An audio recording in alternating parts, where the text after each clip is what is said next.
गांव के बाहर घने जंगलों के बीच स्थित नरौली रेलवे स्टेशन वर्षों से वीरान पड़ा था। कहते हैं कि वहां रात के समय अजीब घटनाएं होती थीं।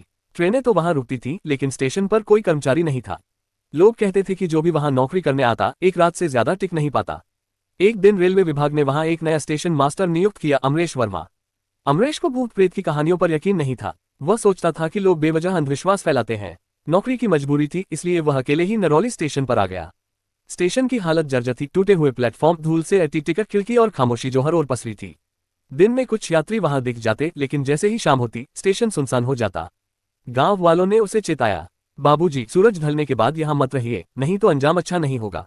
अमरेश इन बातों को हंसी में टाल गया। अमरेश ने अपना सामान छोटे से ऑफिस में रखा और स्टेशन का निरीक्षण करने निकला।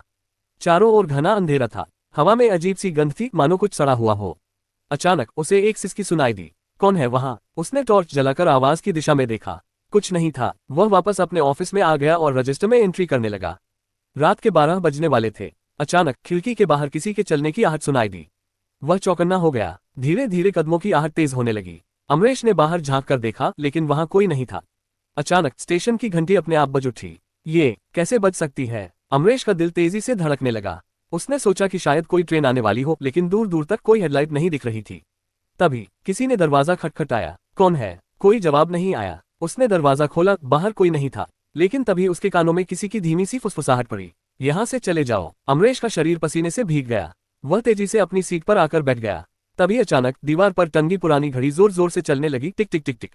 अमरेश ने घड़ी की ओर देखा तो उसकी सुइयां उल्टी दिशा में चल रही थी। तभी टेबल पर रखा रजिस्टर अपने आप पलटने लगा। वह घबरा गया और खिड़की के बाहर झांकने लगा। स्टेशन पर उसे एक लड़की सफेद साड़ी में खड़ी दिखी। उसके बाल बिखरे थे और उसकी आंखें चमक रही थीं। अमरेश के पैर कांपने लगे।